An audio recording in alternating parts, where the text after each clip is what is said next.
Whether you're watching, listening or reading this, welcome back to the Runpreneur vlog, where we're on a mission to raise £1 million for children's charities via run vlogging on consecutive days the distance of one lap around the world.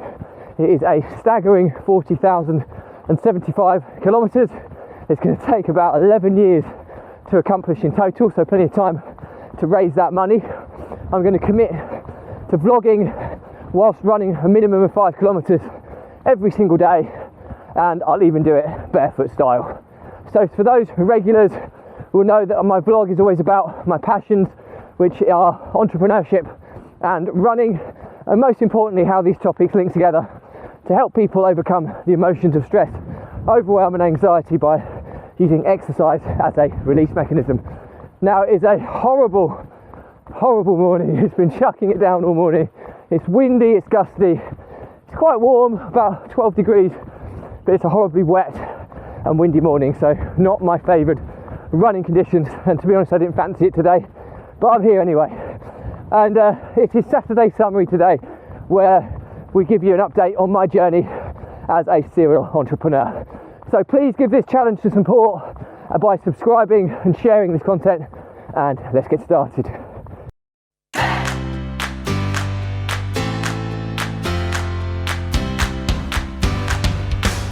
So, weekly update on my journey as a serial entrepreneur. It's been a pretty deflating week today, this week, for many reasons, which I'll go through. I think it's been a pretty negative week. I think there's been some positives as well.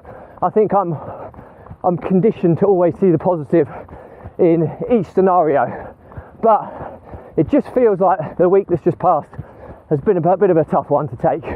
And I'll tell you for why when we go through each of the business in order, and we can kind of work out what's kind of happened, what's gone wrong, what's gone right, what have we learned, and how we can move forward, which is always a really therapeutic and good thing to do as you analyse performance on a week-by-week basis. So my calf is twinging a little bit, so I'm just going to slow this down a little bit. To start off, I've got a sore ankle, so I twinged it playing football with my two boys, which isn't a good start. I've had calf twinges all week, which are normally a telltale sign for when your calf muscle is going to tear, so I'm conscious of that in the background as well, of being able to keep doing this every single day. I'm doing quite a considerable amount of mileage. I'm averaging 70 kilometres a week at the moment. I have to hit 66 kilometres a week if I plan to finish this challenge by my 50th birthday, which is something that I do, which is in 10 years and 10 months away. So I do have to protect myself as best I can. But anyway, back onto the business update. So we'll start with the property sourcing business, Property Empire Investments, and it's been a highly disruptive couple of weeks really, as we've had to pivot significantly. I mean, we were well on the way to a 360 grand a year business with how it used to be with when we're sourcing stock traditionally in the northwest and selling to our pool of investors whilst project managing the process through to putting 10-year government-backed guaranteed leases on the properties, and that model would easily have been 360 grand a year plus, and that's even before paid advertising. But as I informed you last week, that one of the partners decided to go his own way, which we've tried to keep it as amicable as we possibly can, and it still is amicable, and our intention is to keep it very much so on the amicable part, because I never believe in burning your bridges. And but it's been testing, okay? So we agreed the kind of separation. I think the reasons for it are the right reasons from his perspective. And you know what? Because the partner had these ambitions, it means that it's actually a good thing from our perspective as well, because he clearly wasn't aligned with what we're trying to achieve as a collective. So I think having this happen now rather than further down the line is definitely a good sign. But we've had some kind of meetings over the past week where we've been agreeing how the split will happen, the terms, all those things, which are, however you slice and dice it, are normally fueled by negative energy. And negative energy is very emotionally draining. And even though we know the bigger picture, this is for the best, it does drain you and pull you into a negative state of mind, temporarily. And we've had a couple of meetings, and I think ultimately they've come out okay, but there's been some minor disagreements over there's a certain member of the team who's going to be leaving the business and going with the partner, which is absolutely fine. But then there's this transitional phase where we still have to service, the existing roles and responsibilities of what we've already sold as a duty of care to our clientele, to ensure that there's no, knock-on effect to the most important stakeholders in this, which are ultimately the investors. And there won't be, because we've got contingency in place to deal with this. But we want it to be fair in that we all pull our weight in seeing all this stuff through, which we're doing. So, just for the record, even if things didn't pan out, me as a person, I would find the resource and the infrastructure to ensure that the investors never get the knock-on effect of this. So that's my pledge to our customers. But we want to do it in the right way that's fair on both sides. So there's been some toing and froing on a few things this week, and they'll probably roll on for the next few weeks yet. But I think we've got an agreement now, overarching agreement of where we kind of stand. And PEI as a business, we're going to be focusing more on the southern areas now, which is where the remaining partners are local too. So we're building the pipeline there at the moment as well. So we're kind of pulled into different focus at the moment, and ultimately we're starting a new revenue stream for the business while still continuing to do what we do as PEI for the next 3 months. That's the transitional phase that we've agreed. And so it's just pulling us in different directions, whereas before we had very, very clear focus on where we're going. At the moment it's kind of pulled in different directions. I suppose on the positive, we made another sale this week, so it's another 5,000 that's come into the business, which is good, and that came in through one of our affiliates, and so our marketing plan is clearly still functioning, which is really, really important for us. So overall PEI, we set targets at the beginning of quarter for 2 sales a week.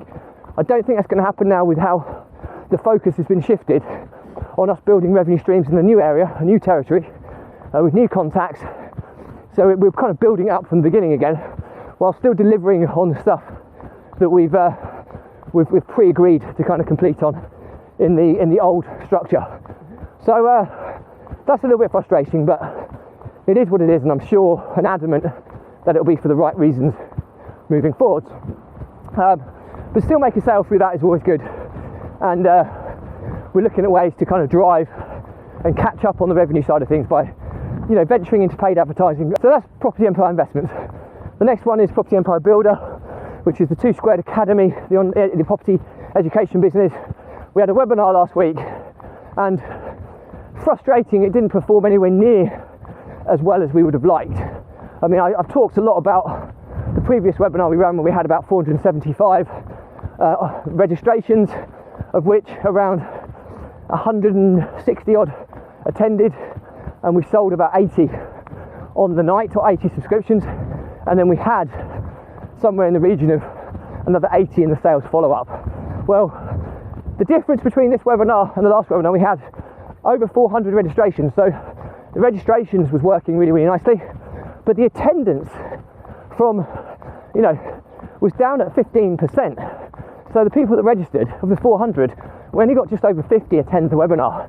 And we've identified what the reasons for this is, because this time we had some issues with ManyChat, which is our chat bot, on the previous webinar, and we decided to not include that as a marketing tool this time around. But when we delved into the figures and compared this webinar with last, as we start comparing the statistics, the email sequences that went out brought in 15% of the pre-attendance sequence. It ultimately got 15% of people who had registered onto the webinar, which is really low. You should be pushing more like 50%. And previously, when we used ManyChat, of the people that registered through the chatbot, 75% of them in that pre-attendance sequence joined the webinar. So there in itself is a big, fat, juicy fact and data that supports it, that the chatbot was a massive part of the reason why the first webinar was so successful. So that's had a knock-on effect with the follow-on sequences and the webinar replay sequences, because although our email open rates are in the regions of about 30%, which is very, very strong, 25 to 30%, the click-through rates are down at like kind of 4 to 5%, which, you know what, is still very acceptable. But the issue there is when you've got click-through rates through your chatbot, you're getting 75% click-through rates. I mean, it's an absolute no-brainer. So clearly, the next webinar that we're going to be doing in 6 weeks' time, we will be bringing back in to play the chatbot, which, although it did have some technical issues, it clearly works. So that's the learning outcome there. So ultimately, I think from the 50 people that registered, there's around about 40 or so that stayed on till the very end. So the retention was about 80%, which again is fine. And then we converted at 37.5%. So we had another 15 new subscribers onto the platform, which, you know what, it's not the be all and end all. You know, still £50 a month. We expect a 75% retention, so that will result in circa 11 or so people staying on, and obviously there's still 550 odd quid a month recurring income that's been generated from that webinar. So it's foolish to say it's been a complete failure, because the promotion was very good, the opt-ins was very good. Our opt-in conversion rate from our opt-in page was 54%, which is amazingly high. You normally expect around about 20% from an opt-in page. So when I think I spoke previously about an issue with our opt-in page and being really, really low, down at kind of 8%, to change the opt-in page and get it up to 54% is phenomenal. So I think we know what the issue is. The issue was pre-attendance sequence and getting people from registration to actually attend. And we'll certainly be introducing the chatbot process again, and maybe text messaging as well, to support what we do to ensure we get those attendance rates significantly higher. Because if you convert at 37.5%, that's a really good conversion rates again from a sales perspective. So the beauty of data is we know what's gone wrong and we know what we're going to do differently on the next time. So from that side of things, are positive. But however you slice and dice it, when you put a lot of work and effort into these things to not get the results, I mean, we're expecting another 100 subscribers basically from this process. So to get 15% of what we set out to do. So it's a little bit deflating, but I think you often learn more in the failures or the things that don't go to plan than you do when they do go to plan. So onwards and upwards. So ultimately, I wouldn't say it's disastrous, but you can't help but feel a little bit deflated. So again, I would say it's relatively negative for the education business. Now, my property business, ticking over. I don't think we had any particular move-ins. It was pretty static, so not really a lot of change in the property business, which is, you know what, okay. We could have done with another move-in, but hopefully we'll have some lined up very soon. So that's the property business. We then move on to Runpreneur. Well, again, it's been slow on Runpreneur because of we're focusing on the webinar launch. The next 2 weeks now, 3 weeks, are going to be focused on getting the Runpreneur into a place where we can launch, as the plan is to launch on the 1 year anniversary, to show that, you know what, we are deadly serious about doing this. If I said to anybody, I'm going to run on consecutive days the distance of one lap around the world, people go, yeah, good one. But when I've done it for a year already, and I've got evidence to suggest and shows all of that transparently, people are going to start taking this seriously. So it's all part of the plan. So people are going to realise that this guy's serious, and you know what, I've done it for a year, very nearly. It's the date is, I can't even remember what the date is. It's about the 7th of May, I think, something like that. And the 1 year anniversary is on the 1st of June. So that's going to be a big milestone to kind of reach and focus on when we launch. We're going to launch that week. So super exciting there. So the next 3 weeks, finishing off the website, the social media platforms, the banners, getting everything branded accordingly, getting the not-for-profit company set up, all the payment merchant side of things, the subscription plans, all ready to go, so that when we launch, we're going to try and get as many of my network as possible. Just subscribing to £1 a month, even that is £126 over the course of the whole process. And hopefully there'll be people that do £2 or £5 a month, or maybe 10, 20, 50, 100, who knows. And that's without focusing on corporates and collaborations and stuff. So I'm really excited to get cracking with this. There's a huge amount of work that's ahead of us on this, but I'm very, very excited about it because, as I've said openly before, I feel this is my true purpose, is trying to make the biggest difference I possibly can to people who need it the most. So I'm so passionate about that. So looking forward to that. On a separate note, I was approached by a friend who's got a very successful e-commerce business in sportswear, and he wants to have a meeting with me about potentially launching a sportswear brand alongside this program. And okay, it won't be a not-for-profit like the actual business is, but there'll be a proportion of all sales proceeds will go into the Runpreneur Foundation, if that's what we're going to call it. And so I'm really, really excited. This guy's a successful guy in the sportswear e-commerce setup, and he thinks that we've got a real opportunity here, and he wants to pursue that with me. So another opportunity that has been presented to myself on the back of this running vlog. So pretty excited to see what happens there. We then move on to the next business, Property Empire Holdings. We have a bit of a sleeping giant.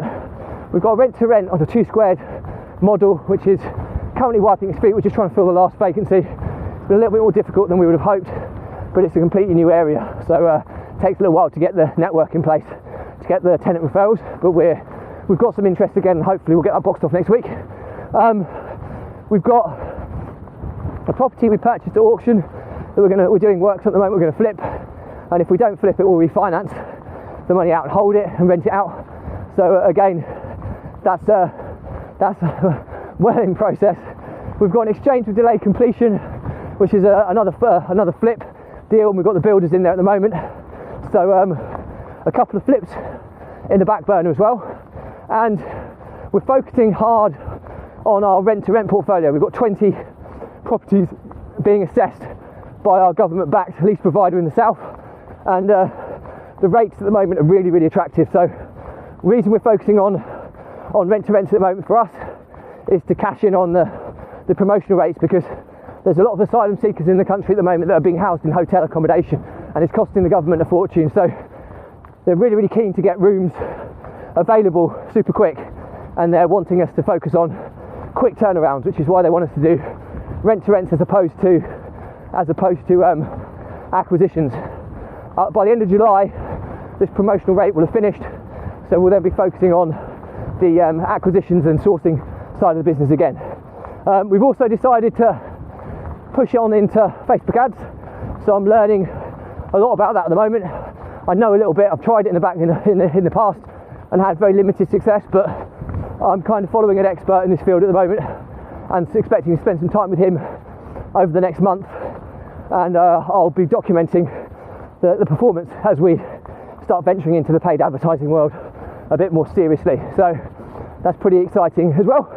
So Property Empire Holdings is kind of going from strength to strength. There's lots more in the pipeline there, and we've also got lots of co-sourcers that are pushing to find us the deals that we want, where we're paying for them. So we're deadly serious about. My business partner Jack is always the optimist. He wants 50 in 3 months. I think if we get half of that, it'll be an extreme achievement, and you know what, a quarter of that will still be a success. So if we get somewhere between 12 and 25 units over the line before the end of July, I think it'll be truly successful. Jack's targeting 50, so let's see who's more realistic with forecasting. So that's pretty exciting. The construction and maintenance business, there's a lot of work going on that at the moment to try and streamline it and drive efficiencies. I've been spending a lot of time on it over the past few weeks, and it's in a much better place than it was when we started, because it wasn't making any money. It's now in a position where it's starting to generate some small incremental profits, which will hopefully increase as we drive efficiencies in that business. But again, there's lots of projects. I think we've got at the moment about 12 underway at any given time. So there's a lot of work involved in that business at the moment. So overall, it's been a bit of a nothing week. I think that's a bit harsh.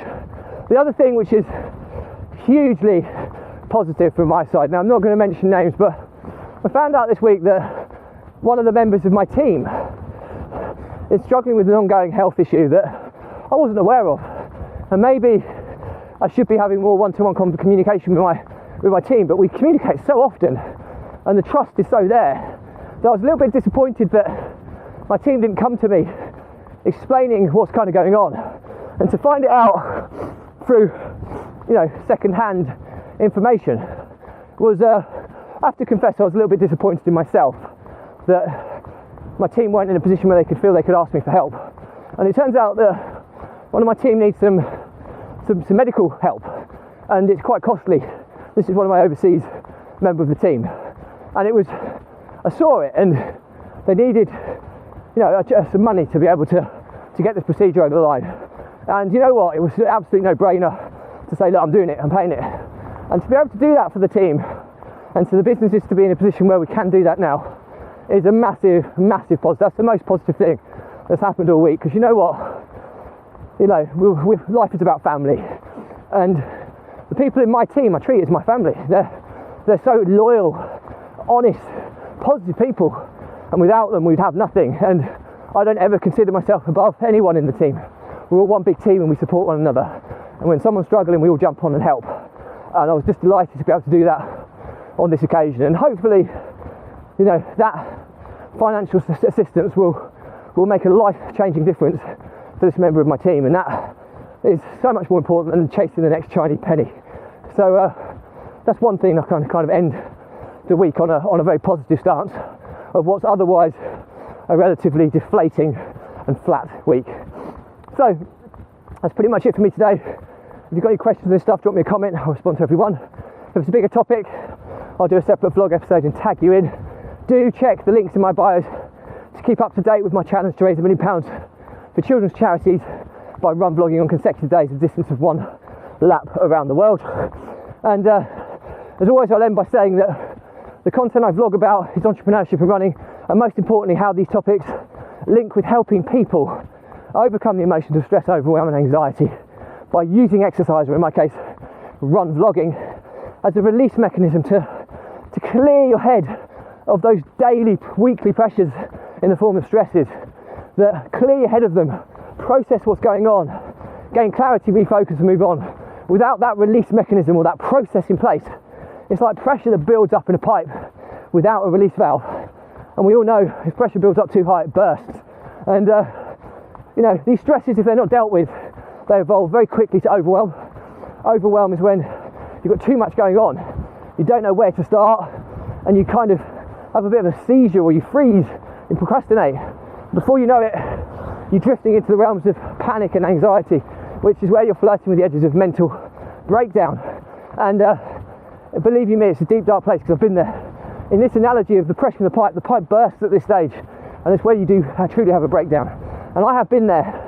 I've lost multiple businesses, I've lost business partners, and I've almost been bankrupt because of these exact reasons. And believe you me, it's an incredibly dark place. I wouldn't wish it upon my worst enemy. And it's no coincidence that in the last 11 months of doing this running vlog, which is my release mechanism, I've made more progress than I have done in the previous 4 to 5 years in all facets of my life. I've got more on in my business world. I'm financially much better off than I have been. I've got so many good things going on in my life at the moment. There's still challenges, as there is for all of us, but I'm able to cope and manage them so much better now. So my olive branch to you, if you're someone who's struggling with this, drop me a message, okay? There's no catch. The Runpreneur vlog is not for profit. There's no sale. We'll jump on a call and we'll have a chat, and I'll give you some step-by-step guidance on how we can get you back on the right track. And I've helped hundreds of people over the years, so I know this stuff works, and help is there. You just have to reach out a message, and it's often easier asking a stranger than nearest and dearest. So anyway, that's it for me. Check the links in my bios, and please support this challenge. Even if you can't provide financial support, just subscribing to this content and sharing it gets this message out to a bigger audience where we can all work together and really make a difference to children who need it the most. And I'll leave you as always with stay positive, stay happy, and I'll see you tomorrow.